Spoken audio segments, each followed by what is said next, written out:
오늘 본문 안에서 제자들은 두려움에 사로잡혀 있는 모습으로 등장합니다. 지금 이 시점은 예수님이 십자가에 달려서 돌아가신 뒤의 시점이죠. 마리아를 포함한 몇몇 사람들이 부활하신 예수님을 만났다고는 하지만 아직 대다수의 사람들은 그것을 믿지 못하고 두려움 가운데에 모여 있었습니다. 오늘 이 본문을 통해서 우리 그리스도인의 삶 속에 있는 두려움의 좀 원인을 파악해보고 그것을 극복하는 방안을 살펴보고자 합니다. 먼저 이들이 왜 두려워했는지 한번 생각해 보겠습니다. 37, 38절에 묘사된 제자들에 대한 묘사들은 이런 낱말이 사용되고 있는데요. 놀라고 무서워하고 당황하고 의심하였다 라고 되어 있습니다. 이들에게는 크게 두 가지의 두려움이 있었습니다. 첫 번째는 요한복음 20장 19절에 기록되어 있는 것처럼 그들은 유대인들이 무서워서, 즉 예수님이 십자가에 달려 돌아가신 뒤에 자기들도 비슷한 처지에 놓이지 않을까 하는 두려움, 자기들을 색출하려는 유대인들에 대한 두려움, 그것이 먼저 있었습니다. 모인 곳의 문을 걸어 잠궈야 할 만큼 그들은 그들이 처한 상황이 두려웠었습니다. 또 하나의 두려움은 부활하신 예수님이 눈앞에 나타나셨는데 그들은 그 예수님을 믿지 못하고 이것이 지금 유령 아닌가? 귀신 아니야? 하는 생각 때문에 두려워하였습니다. 즉 정리해보면 크게 두 가지의 두려움인 것입니다.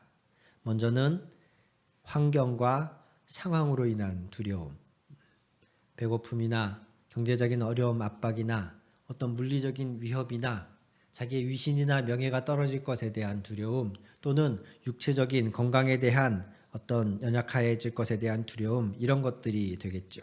상황과 환경에 대한 두려움.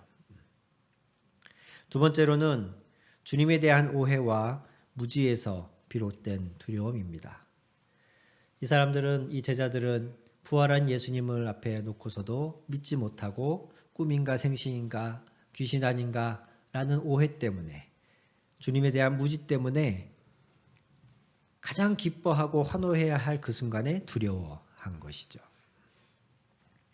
마치 출애굽기 20장 18, 19절에 십계명을 주기 위해 강림하신 여호와 하나님 앞에서 백성들이 말했던 것처럼 이들은 하나님에 대한 오해와 두려움 때문에, 하나님에 대한 오해와 무지 때문에 지금 이 상황을 두려워하고 있는 것입니다. 지금 우리를 돌아봅시다. 혹시 지금 두려움 가운데 계신 분이 계십니까? 두려움까지는 아니어도 염려나 불안에 마음을 빼앗기신 분이 혹시 있습니까? 무엇이 여러분으로 하여금 그런 염려나 불안에 빠지게 할까요? 무엇이 우리로 하여금 두려워하게 할까요? 그렇게 만드는 아마 상황이 있을 겁니다. 무언가 내 능력으로는, 내 힘으로는 해결하지 못할 것 같은 어떤 막다른 골목과 같은 그런 상황들, 내 힘에 붙인 무거운 삶의 짐들, 이런 것들이 우리를 불안케 하고 당황하게 하고 두려워하게 합니다. 그리고 그 불안과 두려움을 가중시키는 것은 믿는 우리임에도 불구하고 주님을 온전히 알지 못해서, 때로는 오해하여서, 그리고 그 결과로 인해 온전히 믿지 못하여 그 두려움을 믿음으로 해소시키기보단 오히려 두려움이 가중되는 경우가 있다는 것이죠. 마치 오늘이 제자들처럼. 제가 청년 시절에 몇 번 강력하게 하나님의 음성을 들었을 때 하나님의 인도하심이다라는 확신을 들었을 때가 몇 번 있었는데 그 중에 한 경우가 이런 경우였습니다. 그때 개인적으로든 또 교회적으로든 좀 어려움들이 있어서 제가 교회 가서 혼자 기도하고 기타 치면서 찬양하고 그런 걸 좋아했었거든요. 틈만 나면 이제 가서 아무도 없는 예배당에서 그런 걸 많이 했었는데 그날은 뭐 여러 가지 복합적인 이유로 너무 힘들고 지쳐서 하나님 앞에서 뭐 기도도 아니고 찬송도 아니고 그냥 하소연 내지는 하나님께 이렇게 원망을 막 쏟아놓고 있을 때였어요. 하나님 너무 힘들어요. 너무 살기 싫어요. 너무 괴로워요. 나는 왜 이렇게 살아야 되나요? 뭐 이런 류의 원망과 불평과 하소연을 막 쏟아놓고 있는데 그때 그런 마음이 그런 하나님의 음성이 이렇게 제 안에 확 들어오는 것이었어요. 야 준서가 네가 믿는 나는 도대체 어떤 하나님이길래 너는 그렇게 염려하고 불안해하고 원망하느냐 라는 말씀이었어요. 네가 믿는 나는 도대체 어떤 하나님이냐 라는 그 질문이 뭐 이렇게 뒤통수를 한 대 얻어맞는 것 같았어요. 그래 맞아. 내가 믿는 하나님은 어떤 하나님이지? 내가 지금 이렇게 하나님 앞에서 내 삶을 원망하고 하소연하고 막 살기 싫다고 하는 이유는 은연중에 나는 내가 믿는 내 믿음에서는 이 문제를 이 상황을 하나님이 해결하실 수 없을 것 같은 생각을 갖고 있다는 거를 그때 그 음성을 듣고 알았어요. 내가 열심히 기도한다고 하나님 앞에 기도도 하는 때였고 그때는 기도도 하고 살았고 교회에서 이것저것 봉사도 하고 열심히 교회를 섬기는 사람이었지만 그럼에도 불구하고 어떤 크고 작은 내 삶의 직접적인 내가 맞닥뜨리는 상황에 여호와 하나님이 직접적으로 개입하실 수 있다.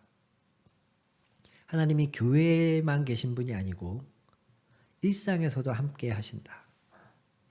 나라는 삶의 일거수일투족이 하나님의 영향력 안에 하나님의 돌보심 안에 있다. 결국엔 지금 아무리 힘들고 어렵고 고통스러워도 이 모든 것을 합력하여 선을 이루시는 하나님이시다. 라는 믿음이 아직 여기에 견고하게 있지 않았구나. 라는 깨달음을 얻었어요. 그러니까 조금만 버거운 문제가 생기면 조금만 힘든 일이 생기면 심적으로 괴로우면 하나님 앞에 하나님 왜 이러시냐고 나는 왜 이렇게 살아야 되냐고 불평하고 하소연하고 있었구나. 내가 믿는 하나님이 이것밖에 안 되는 하나님이었구나. 내 안에 있는 하나님은. 그런 생각이 확 머리가 열리는 것처럼 들더라고요. 내가 하나님을 너무 축소시키고 있었구나. 하나님을 그냥 내가 이해할 수 있는 범위 내에서 이해하고 있었구나. 그런 생각이 들더라고요. 지금 내 눈앞에서 일어난 일이 너무 절망적이고 피해갈 길이 전혀 없어 보이지만 그럼에도 불구하고 하나님이 피할 길을 내시거나 그거를 넘어가게 하실 그런 분이시다라는 것에 대한 믿음이 제 안에 부족했다는 거였죠.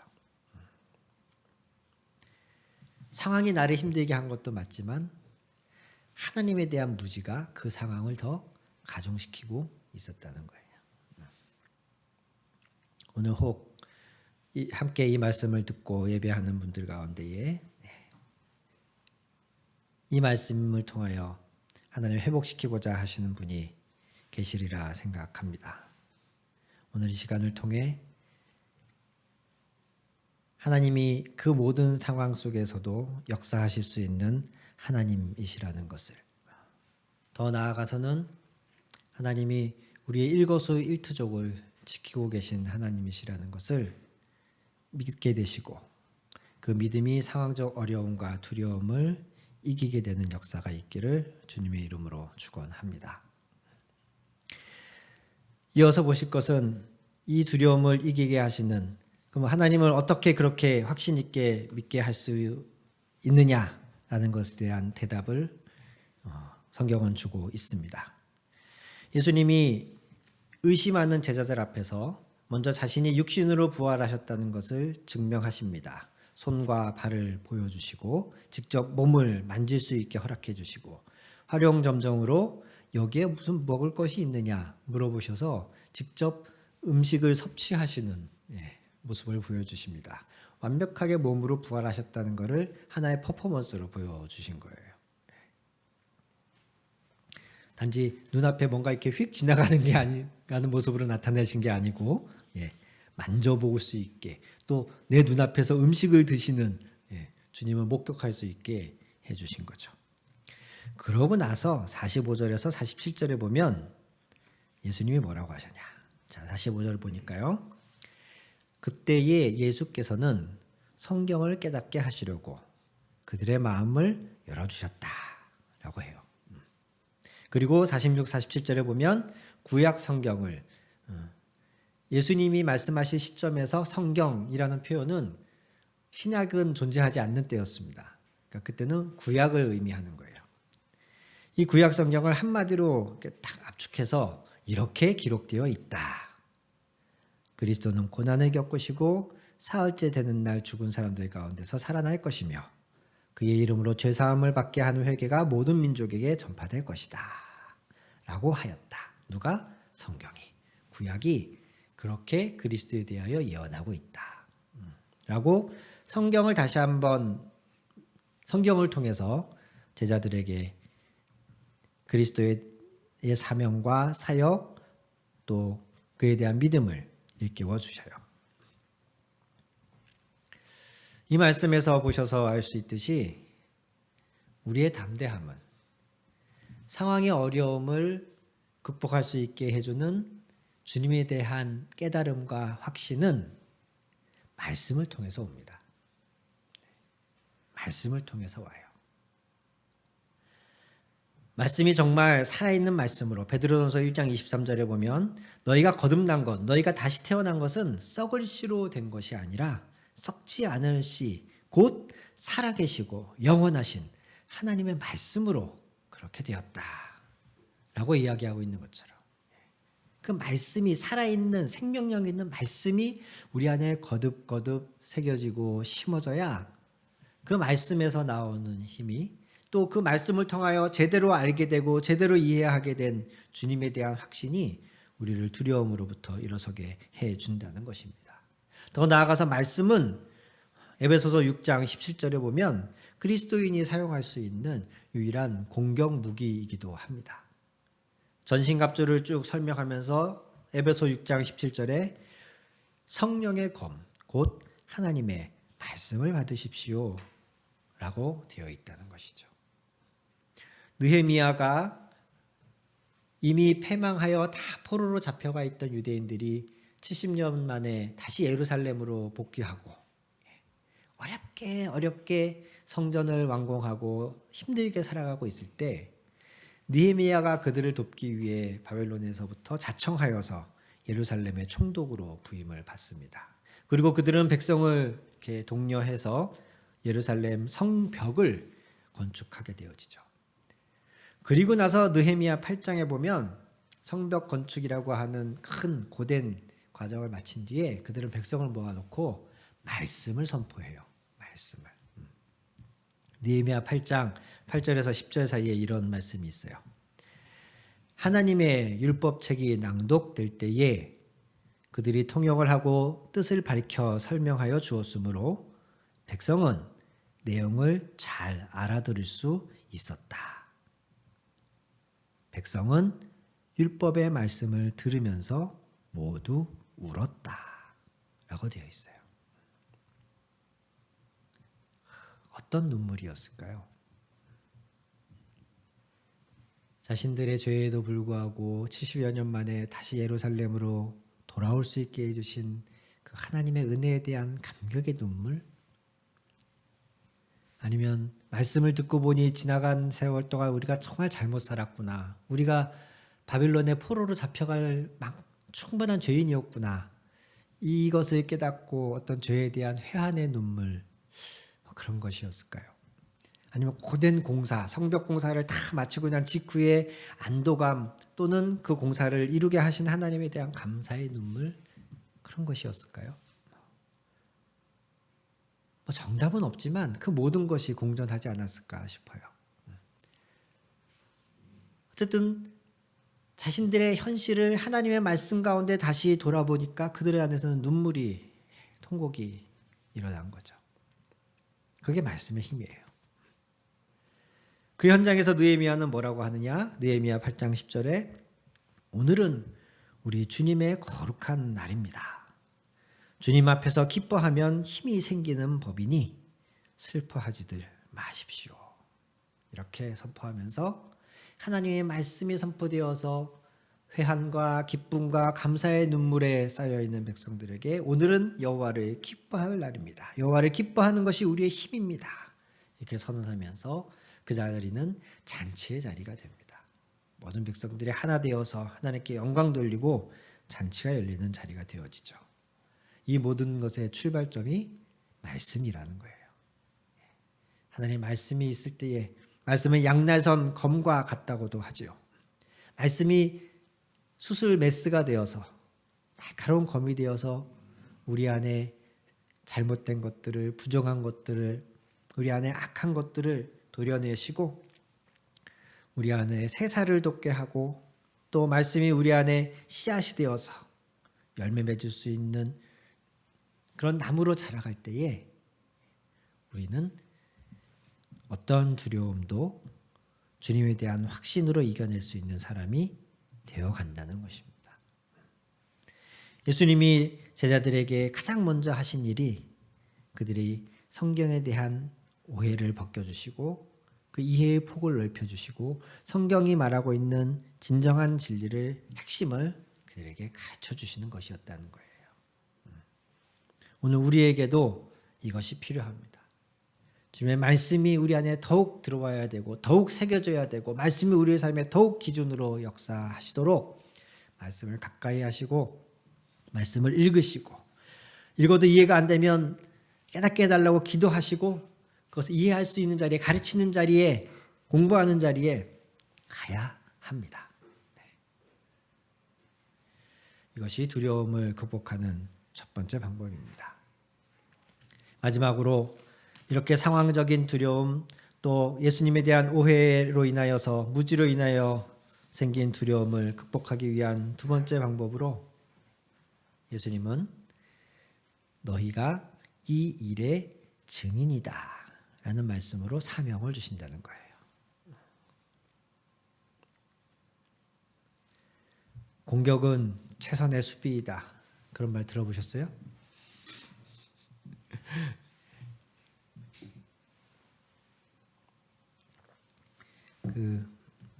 유기성 목사님이라고 많이 알려진 목사님이신데 그 목사님 사모님이 한 번은 남편이 부흥 집회 기간 동안에 병원에 가셨는데 암 진단을 받으셨어요.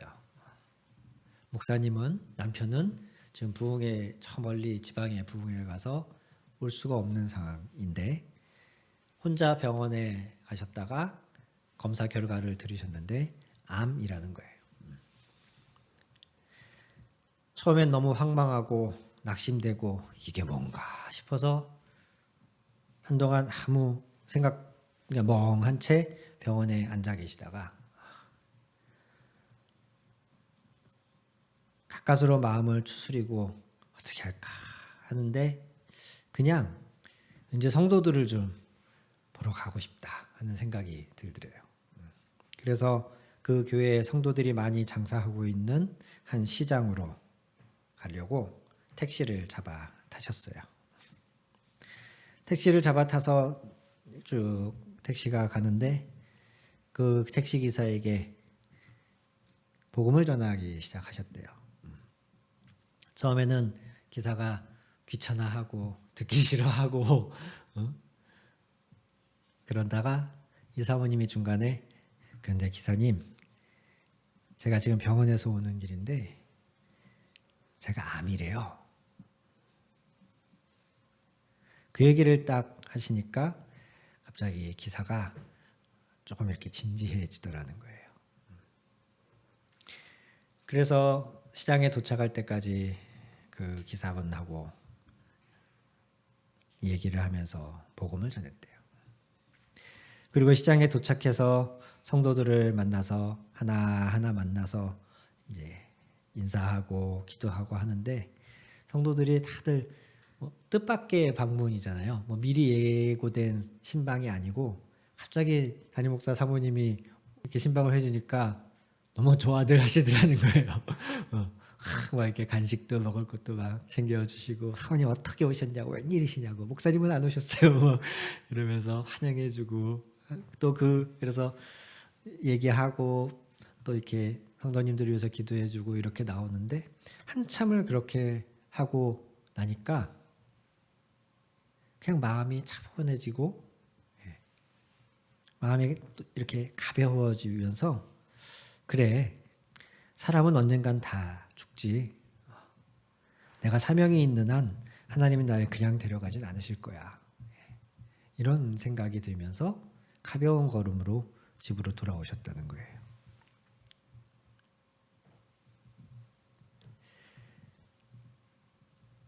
우리가 그리스도를 드러내고 전하고 복음에 대해 말하는 것이 세상의 환경과 처지가 주는 두려움을 이기는 또 다른 방법입니다. 우리는 보통 A라는 문제가 생기면 그 A가 풀려야 마음이 편안해지고 행복해진다고 생각을 해요. 그러니까 경제적인 부족함이면 돈을 벌어야 돈이 많아야 그 마음이 편안해지고 공부를 잘 못하면 성적이 올라야 학원을 다니든 쪽집게 과외를 하든 해서 성적이 올라야 마음이 편안해지는 것이고 직장이 없으면 취업이 돼야 또 결혼 안 한 자녀를 보고 있으면 그 자녀가 결혼을 해야 마음이 편안해질 것이라고 생각을 합니다. 그런데 우리 그리스도에게는 전혀 다른 두려움을 이기는 방법이 있다는 거예요. 그게 뭐냐면 사명을 행하는 거예요. 주님의 일을 하는 것이에요. 특히 복음을 전할 때 우리가 너무 좋은 결과를 기대하기 때문에 망설이거나 안 하게 되는 경우가 있어요. 내가 이렇게 전도를 하면, 내가 이렇게 교회에 가자고 얘기를 하면, 내가 예수님에 대해서 말을 하면 이 사람이 잘 반응을 해야 될 텐데, 그래서 좋은 결과가 나와야 될 텐데, 아니 좋은 결과는 둘째치고 내가 이 사람한테 이런 말을 했다가 복음을 전했다가 어색해지거나 서먹해지지라도 말아야 될 텐데 괜히 이 사람이 나에 대해서 이상한 생각하게 되면 어떡하지? 라는 이런 결과에 대한 지나친 기대나 염려가 우리를 자꾸 망설이게 만들어요. 근데 여러분, 결과는 하나님께 있는 겁니다. 어떤 사람이 그리스도께 오게 될 때까지 하나님이 수많은 방법을 통해서 그 사람을 만나주세요. 나라는 사람은 그 하나님의 수많은 방법 중에 하나에 불과한 거예요. 내가 복음을 전해서 내가 전도해서 그 사람이 교회에 왔다고 하더라도 그 사람은 나 하나 때문에 믿게 된 게 아니에요. 이미 그 전에 수많은 과정 속에 하나님이 이미 전초 작업을 해놓으신 게 있으세요. 그와 반대로 내가 지금 복음을 전하거나 사역을 했을 때 그 사람이 긍정적으로 반응하지 않는다 그래서 그게 결코 무의미한 것이 아니라는 거예요. 그런 지금 내가 한 것처럼 별로 쓸모없어 보이는, 별로 이렇게 좋아 보이지 않는 그런 결과에도 불구하고 내가 복음을 전하고 뭔가 그 사람에게 예수님을 어필했을 때 그런 과정들이 쌓이고 쌓여서 어느 날 그것이 열매 맺는 때가 온다는 것이죠. 복음을 전하는 것은 조금 전에 말씀드린 그 사모님의 비유처럼, 이야기처럼 그 사람을 위해서도 우리가 해야 되지만 당연히, 그러나 복음을 전하는 것이 나를 보호해 주기도 한다는 거예요. 주님이 맡겨주신 사명을 감당하는 것이 곧 나를 살리기도 한다는 것이에요. 오늘 예수님은 두려워하던 제자들에게 성경을 통하여 다시 한번 확신을 주시면서 너희가 이 일의 증인이다 라고 말씀하신다는 거죠.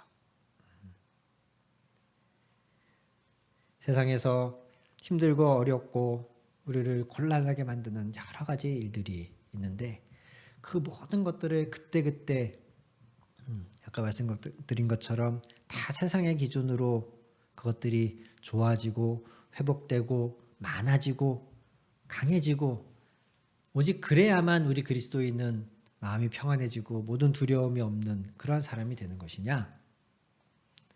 그렇지 않다는 겁니다. 환경과 조건은 여전하다 할지라도 말씀이 우리 안에 들어와서 그리스도 예수에 대한 하나님에 대한 확신이 우리 안에 점점 커지고 나아가서 우리가 사명과 복음을 전하는 일에 우리를 좀 더 드릴 때에 상황은 전혀 달라지지 않는다 할지라도 우리에게는 평안과 기쁨이 넘칠 수 있다는 것이에요. 공격이 최선의 수비가 되는 것처럼 사역이 우리를 오히려 살리는 나 자신을 일어나게 하는 하나님의 방법이 되기도 한다는 것입니다. 사랑하는 성도 여러분, 함께 이 방송 예배에 함께 하시는 모든 하나님의 자녀 여러분, 두려우세요? 염려되세요? 근심이 있으세요? 한 걸음 더 말씀 앞으로 나가십시오. 예수님이 제자들에게 하셨던 것처럼 이 말씀을 더 잘 이해하고 더 깊이 깨닫게 됨으로써 이 말씀으로부터 힘을 얻게 해달라고 구하십시오. 그리고 그 말씀을 가지고 골방에서만 계시지 마시고 전하세요. 드러내세요. 성경을 잘 연구하고 분석해서 최고로 요약을 한 완벽한 이런 복음을 전하려고 하지 마시고 그냥 내가 알게 된 만큼, 내가 믿게 된 만큼, 내가 깨달은 만큼만 전하시면 돼요. 사람들은 때로는 그런 우리를 복음을 전하고 예수님을 드러내려는 우리를 시험하려고 온갖 질문들 내지는 비아냥을 쏟아붓기도 합니다. 그럴 때 모르는 건 그냥 모른다고 하면 됩니다. 그저 내가 왜 교회를 다니는지, 내가 만난 예수님이 어떤 분인지, 내가 깨달은 하나님에 대해서만 전하시면 돼요. 그러면 그것이 곧 그 영혼도 살리지만 저와 여러분을 살리게 될 것입니다. 오늘 예수님이 제자들을 만나주신 것처럼 두려움과 불안에 쌓여있는 우리들을 분명히 만나주러 오실 거예요. 그 예수님과 함께 말씀으로 또 사명을 감당하는 삶으로 다시 일어나는 저와 여러분 되기를 축원합니다. 기도하겠습니다.